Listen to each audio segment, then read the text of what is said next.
नमस्कार, आप देख रहे हैं समाचार प्लस का खास कार्यक्रम। मैं सचिन शर्मा आप लोगों के साथ। राजस्थान में चुनाव होने वाले हैं। युवा किन मुद्दों पर वोट करेंगे, उसके लिए आज हमारे साथ में कई युवा मौजूद हैं। उनसे बात करेंगे और जानेंगे कि युवा किस मुद्दों पर इस बार वोट करने वाले हैं। देखिए, बताइए, युवाओं का इस बार बहुत अच्छा अहम रोल रहने वाला है विधानसभा चुनाव में। किस मुद्दे पर युवा वोट करेंगे? मैं जैसलमेर से बिलोंग करता हूँ। वहाँ पे एक विधानसभा है, शिव विधानसभा करके। उसके अंदर एक रविंद्र सिंह भाटी जो हम युवा है वो तैयारी कर रहे हैं वहाँ पे। तो हमें उन युवाओं को देख के अच्छा लगता है कि वो तैयारी कर रहे हैं, हमारे हक में सोच रही है। क्योंकि वो विधानसभा, शिव विधानसभा इतनी लंबी चौड़ी विधानसभा है और उसके अंदर कई गांव ऐसे हैं जहाँ अभी तक नेटवर्क नहीं पहुँचा है, पानी पीने के लिए नहीं पहुँचा है। और परंतु वहाँ रविंद्र सिंह भाटी हर गांव में जाके कार्य कर रहे हैं, आ रहे हैं, जा रहे हैं, उनको पूछताछ कर रहे हैं। तो उससे हमें अच्छा लग रहा है कि एक युवा हमारे लिए खड़ा हो रहा है। वोट किस मुद्दे पर करेंगे आप? वोट यही मुद्दे करेंगे ताकि वो भी, उन्होंने भी इतने 70 साल से वो सरकार चल रही है वहाँ पे, तो वो सब बोलते रहते थे हम नेटवर्क लाएंगे, पानी लाएंगे, ये करेंगे, वो करेंगे।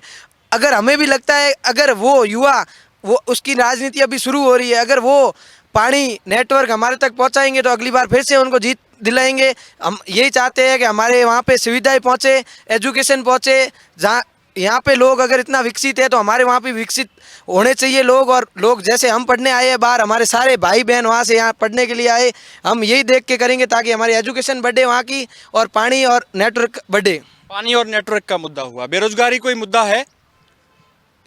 मेरे हिसाब से तो मैं तक कुछ नहीं कह सकता। देखिए, बेरोजगारी एक बड़ा मुद्दा है, युवाओं का बहुत बड़ा मुद्दा रहता है। इस साल इस सरकार में रहा है, अगली सरकार में भी रहेगा। क्या कहेंगे? मैं तो यही कहूँगा कि संघर्षों के साए में इतिहास हमारा पलता है, जिस ओर जवानी चलती है उस ओर जमाना चलता है। यहाँ बेरोजगारी की बात करें तो आप सबको पता ही है, जो कि नए आंकड़े उसमें राजस्थान बेरोजगारी पे भी ऊपर है और जो महिला उत्पीड़न पे भी सबसे ऊपर है। बेरोजगारी सबसे बड़ा मुद्दा इसलिए है क्योंकि आरपीएससी ने जितने भी पेपर करवाए हैं वो सारे आउट हुए हैं।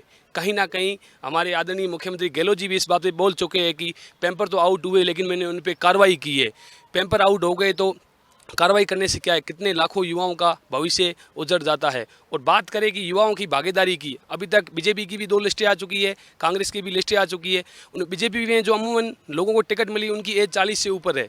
मैं बात करूं, राजस्थान विश्वविद्यालय से छात्र संघ अध्यक्ष रहे राजेश मीणा, कानाराम जाट, पवन यादव, देवेंद्र प्रताप सिंह जाजड़िया, और जयनारायण विश्वविद्यालय से कुणाल सिंह भाटी, आनंद सिंह, रविंद्र सिंह भाटी, अरविंद सिंह। और रविंद्र सिंह भाटी जो अभी हाल ही में अपनी दोनों पार्टियों से संभावनाएं तलाश रहे उन्हें कौन सी पार्टी से, और किसी भी पार्टी ने इन्हें किसी भी युवाओं को टिकट नहीं दी है। क्योंकि ये 2 विश्वविद्यालय राजस्थान के सबसे बड़े विश्वविद्यालय, इन्होंने कई एमएलए और मंत्री दिए है। इसलिए दोनों पार्टियों से यही गुजारिश रहेगी, युवाओं की भागीदारी सुनिश्चित होनी चाहिए। कम से कम 10% तो होनी ही चाहिए। जैसे बीजेपी 200 सीटों देती, 10% 20 युवा होने चाहिए। कांग्रेस देती, कांग्रेस में 10%। अभी तक 2 लिस्ट आई है, दोनों लिस्ट में युवाओं को तवज्जो नहीं दी गई है। जो नहीं दी गई, युवाओं में भारी निरोष है। अभी तो युवा सारे कांग्रेस पार्टी से निराश है क्योंकि इलेक्शन नहीं हुए, और भी जैसे कहीं बेरोजगारी के मुद्दे वगैरह ये है। क्योंकि जितने भी छात्र संघ अध्यक्ष रहते हैं युवाओं में अपने आप में एक रोल मॉडल रहते हैं। उनके काम में दैनिक जीवन से वो जुड़े रहते हैं, सोशल मीडिया से उनका युवाओं पे कहीं ना कहीं प्रभाव तो रहता ही है। छात्र संघ चुनाव भी अपने आप में एक बहुत बड़ा चुनाव होता है। और जैसे गहलोत जी ने अभी बोला था कि आजकल के छात्र संघ चुनाव तो लोकसभा चुनाव के जैसे हो गए हैं। इसलिए मेरी सरकार से यही गुजारिश रहेगी कि युवाओं की भी भागीदारी सुनिश्चित होनी चाहिए। देखिए, मेरा सवाल ये है कि अब इस बार छात्र संघ चुनाव भी बंद हुए हैं, तो प्रदेश में छात्रों की, युवाओं की आने की पहली सीढ़ी होती है। अब जब छात्र संघ चुनाव ही बंद कर दिए गए हैं तो युवाओं को कहाँ से मौका मिलेगा? यही बात है। इस पे भी एक हमारे हिंदी में किसी रघुवर साहे की लाइन है कि कोहनी पर टिके हुए लोग, टुकड़ों पर बिके हुए लोग, करते हैं बरगद जैसी बातें ये गमले में उगे हुए लोग। जो भी अच्छे अच्छे पदों पे पदासीन लोग हैं ये केवल बड़ी बड़ी बातें करते हैं, मैंने ये किया। जो राजनीति की सबसे पहली पीढ़ी, वहाँ आप इलेक्शन नहीं करवा रहे हो, आप लोकतंत्र की बात करते हो। आदरणीय मुख्यमंत्री जी बोलते हैं मैं गांधीवादी विचारों का हूँ, खुद की हार की डर से, एबीपी की डर की वजह से, जो एबीपी की न्याय पद यात्रा महिलाओं के समान मेरी, उसकी डर की वजह से आप राजस्थान में इलेक्शन बंद कर देते हो। तो कहीं ना कहीं एक तंत्र से ये भी एक लोकतंत्र की हत्या ही तो है ना। आप लोगों को इलेक्शन लड़ने का अवसर नहीं दे रहे हो। हार जीत एक अलग है, पार्टियां जीतती रहती है, हारती रहती है, देश में लोकतंत्र रहना चाहिए, हमारे वाजपेयी जी ने कहा था। इसलिए मुख्यमंत्री जी से कहीं ना कहीं लोगों में ये भी निराशा आई कि वो इस बार वो इलेक्शन नहीं करवा पाए। देखिए, आपका क्या विचार है? इस बार छात्र संघ चुनाव बंद हुए हैं, क्या कहेंगे? छात्र संघ चुनाव होने चाहिए थे। ये छात्रों के लिए हित में कार्य करते हैं, सबकी सुनते हैं छात्रों की, तो छात्र संघ चुनाव होने चाहिए थे। अशोक गहलोत को ये चुनाव वापस करवाने चाहिए और ये चुनाव होने चाहिए। देखिए ये चुनाव की होने चाहिए, चुनाव होने चाहिए। अब महिला आरक्षण भी इस बार पास हुआ है, महिलाओं को कितनी तवज्जो नहीं दी गई है अभी तक। महिला आरक्षण जो पास किया गया है उसमें तवज्जो नहीं मिली है। क्या जैसे हमारे बाबा श्री ने कहा कि युवाओं को मौका मिलना चाहिए चुनाव में, उसी प्रकार जब युवाओं को मौका मिलेगा तो वो महिलाओं को आगे लाएंगे।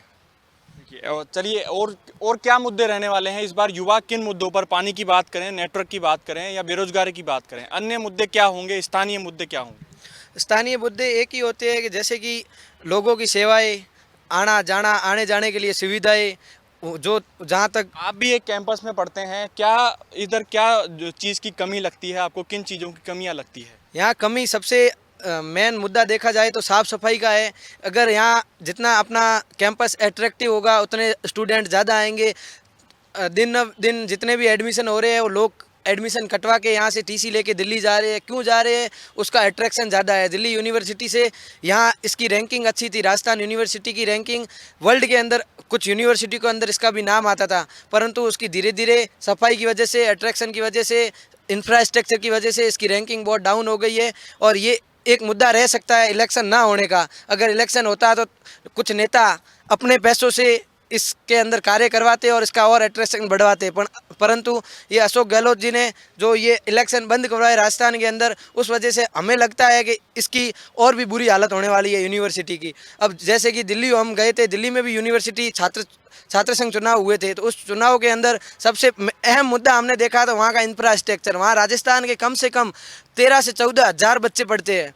70 कॉलेज है, उनमें से 13 से 14 हज़ार। उनको एक ही सवाल पूछा कि आप यहाँ क्यों आए वहाँ छोड़ के, तो उनका कहने का यही तात्पर्य था कि वहाँ पे पढ़ाई अच्छी नहीं होती, वहाँ के कुछ इंफ्रास्ट्रक्चर अच्छे नहीं है, टीचर्स आते नहीं है पढ़ाने के लिए। और परंतु वहाँ पे भी यही सिचुएशन है, बट वहाँ का अट्रैक्शन, इंफ्रास्ट्रक्चर अच्छा है, इसलिए लोग वहाँ यहाँ से राजस्थान को छोड़ के बाहर जाते हैं पढ़ने के लिए। तो हमारा यही मुद्दा रहेगा कि इसके अंदर साफ़ सफाई हो और इंफ्रास्ट्रक्चर बढ़े और अट्रैक्शन बढ़ाए यूनिवर्सिटी के अंदर, ताकि राजस्थान के बच्चे बाहर ना जाए, उनको बाहर ना जाना पड़े और यहाँ पे अट्रैक्ट होकर यहाँ पे पढ़ने के लिए आए। तो इससे हमारे युवा भी आगे बढ़ेंगे और पढ़ाई के अंदर युवाओं की भागीदारी ज़्यादा रहेगी।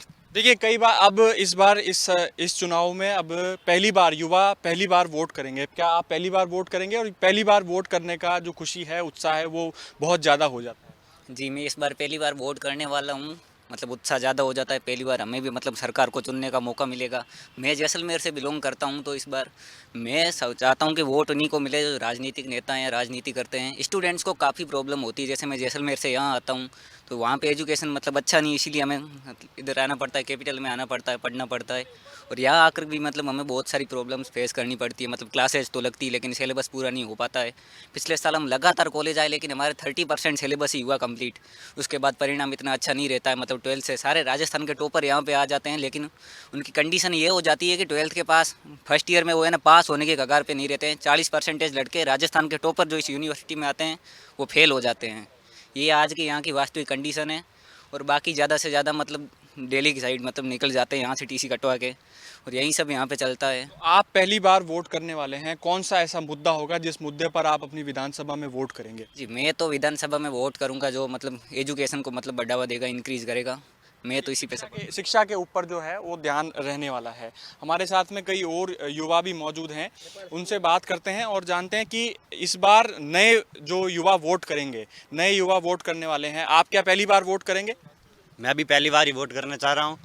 और मैं वहाँ से नौखा से आता हूँ क्षेत्र से, वहाँ पे भी इतना पढ़ाई में इतना है कुछ नहीं एजुकेशन में, तो मुझे भी वहाँ से यहाँ पे आना पड़ता है, रहना पड़ता है, वो सारा इनकम वगैरह वो सारा देखना पड़ता है। तो मैं भी यही चाहूँगा अपने वो विधानसभा क्षेत्र से कि एजुकेशन पॉलिसी वो सबसे अच्छी हो। वहाँ पे जो विश्वविद्यालय है, यूनिवर्सिटियाँ हैं, वहाँ पे भी अच्छा से अच्छा वो नए वो सिस्टम लागू हो, नई पॉलिसी जो बनाई है वो लागू हो, और महिलाओं के लिए जो विद्यार्थी है, जो छात्राओं के लिए अच्छा से अच्छा कार्य करे। ये सब मैं भी चाहता, इसी आधार पे वोट दूंगा मैं भी। देखिए नई शिक्षा नीति इस बार लागू करने की कोशिश की गई है। क्या विश्वविद्यालय में नई शिक्षा नीति लागू हो पाई है? हाँ, नई शिक्षा नीति यहाँ लागू हुई है, उससे काफ़ी फर्क पड़ा है और काफ़ी हद तक अच्छा हुआ है। उसी के साथ मैंने आपको पहले भी बोला कि इंफ्रास्ट्रक्चर और शिक्षा नीति के साथ इंफ्रास्ट्रक्चर और अट्रैक्शन बढ़ाया जाए तो और अच्छा है, क्योंकि लोगों के अंदर पढ़ाई की भावनाएं जागी है। इतने साल तो साल में एक बार एग्ज़ाम होते थे, बच्चे पूरे साल तक घर पे बैठ के पढ़ते थे, उनके एक ही माइंड सेट था कि ठीक है हम कॉलेज में लास्ट में जाएंगे और एग्ज़ाम दे देंगे। इस बार जो शिक्षा नीति लागू हुई है, सेमेस्टर वाइज एग्ज़ाम हुए, साल में 2 बार एग्ज़ाम होंगे, उससे बच्चे अट्रैक्ट हो रहे हैं, बच्चे पढ़ने के लिए बहुत अच्छे से अट्रैक्ट हो रहे हैं। वो बच्चे कॉलेज आते हैं रेगुलर, आप देख रहे हो रेगुलर ये बैग लेके खड़े हैं, ये रेगुलर आते हैं बच्चे, यहाँ क्लास भी लेते हैं और इससे बहुत हद तक फ़र्क पड़ा है। मैं एक बोलना चाहूँगा कि अपने राजस्थान यूनिवर्सिटी के अंदर टीचर्स की बहुत अहम भूमिका है और वह अहम भूमिका 5,000 से 6,000 पद रिक्त पड़े हैं।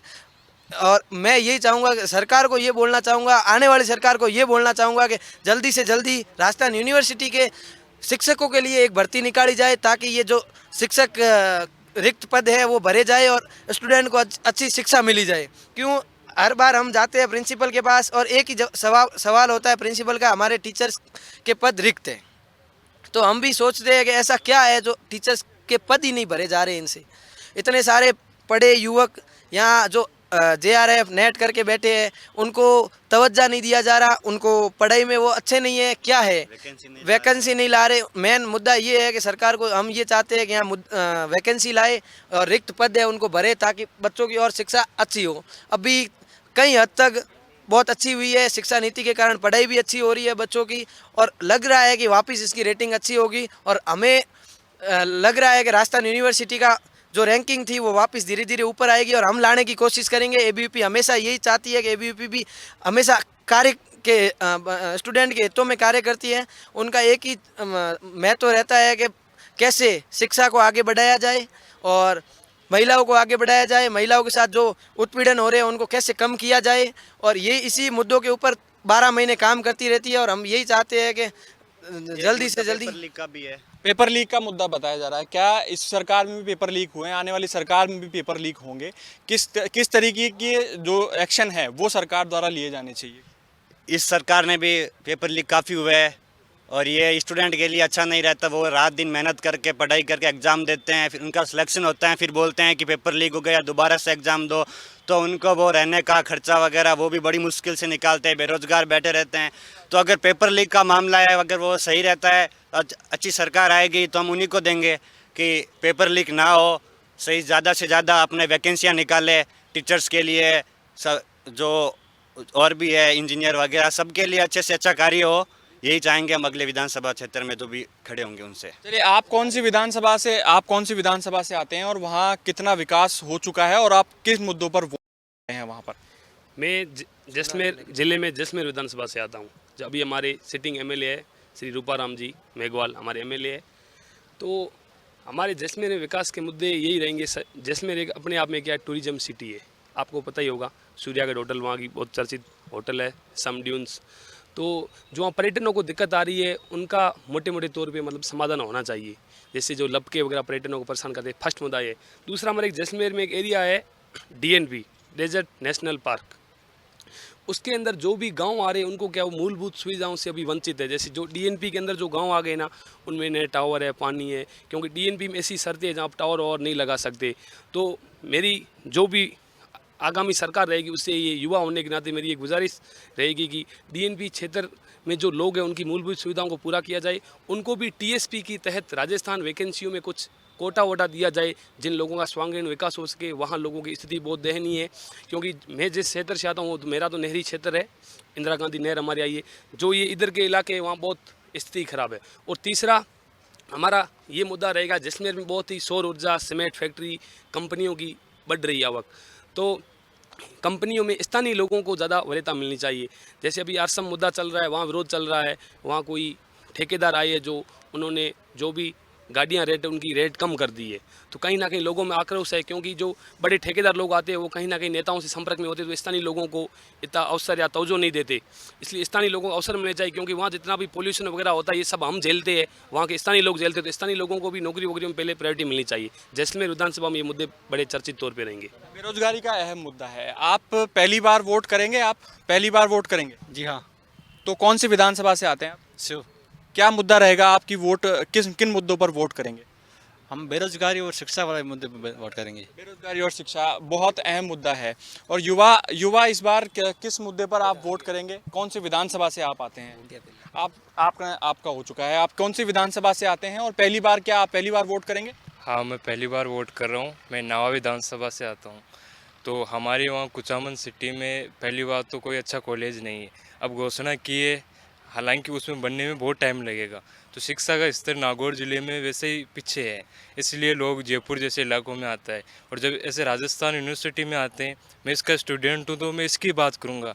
हायर एजुकेशन आपने ऐसी बना दी, किसी भी लड़के का यहाँ पढ़ने का मन नहीं करता, कोई यहाँ आना नहीं चाहता, क्योंकि प्रोफेसर जो पढ़ाते हैं वो इतना अच्छा है ही नहीं क्वालिटी। तो इसलिए लोग सरकारी नौकरी के लिए कोचिंग में जाते हैं, कोचिंग के टीचर को यहाँ की तुलना में प्रेफर करते हैं। तो मेन मुद्दा है कि अगर हायर एजुकेशन को, आर्ट्स ह्यूमैनिटीज़ के सब्जेक्ट को आप इस तरह पीछे धकेलोगे तो नागरिक, एक बेहतर नागरिक कहाँ से बन पाएगा। तो ये सबसे बड़ी है कि यूनिवर्सिटी राजस्थान का सबसे बड़ा विश्वविद्यालय है, इसमें शिक्षा का इतना नीचा स्तर है। और सरकार पता नहीं कौन सी शिक्षा की बातें तो करती है, लेकिन धरातल पर वो नहीं। देखिए, सरकार धरातल पर नहीं है। आप कौन सी विधानसभा से आते हैं और किस मुद्दे पर आप वोट करेंगे? क्या पहली बार वोट करेंगे आप? हाँ, मैं बगरू विधानसभा क्षेत्र से आता हूँ और मैं पहली बार वोट करने जा रहा हूँ। और मेरा ये एक अहम मुद्दा स्वच्छता को लेकर भी रहेगा, जिसको लेकर मैंने आज हमारे राजस्थान महाविद्यालय में कार्यक्रम किया है। मेरे सभी भाई मिलकर आज स्वच्छता के लिए अपना श्रमदान दिए हैं।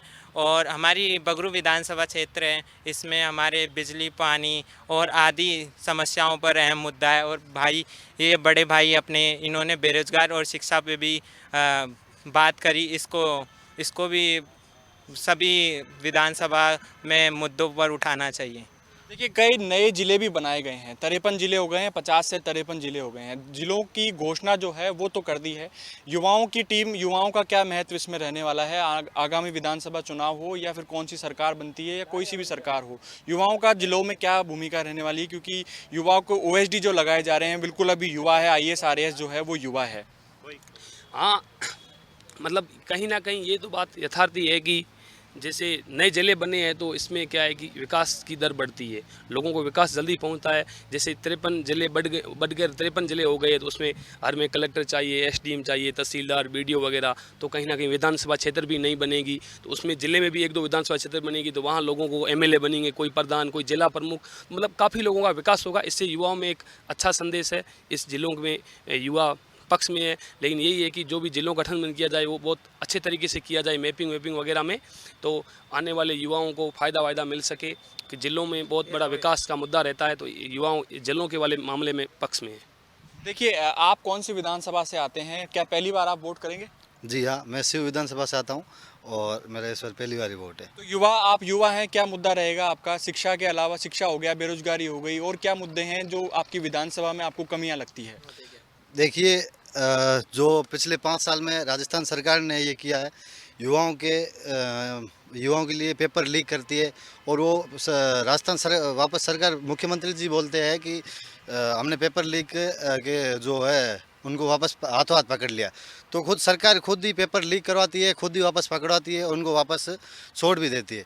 और कई राजस्थान में आपने देखा होगा दुष्कर्म हुए, रेप हुए, दलित महिला के साथ आपने देखा होगा करौली में हुआ है। तो ABVP ने उस सिलसिले में न्याय पद यात्रा निकाली। राजस्थान विश्वविद्यालय में बढ़िया ABVP का माहौल बना और कांग्रेस सरकार डर के मारे इलेक्शन भी बंद करवा दिए। तो इस प्रकार जो कांग्रेस सरकार है उसको जो युवा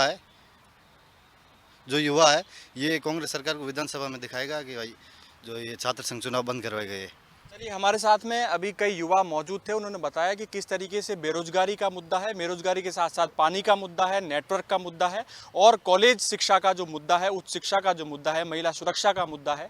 सभी मुद्दों पर चर्चा करेंगे। फिलहाल वक्त है एक ब्रेक का, बने रहेगा समाचार प्लस के साथ।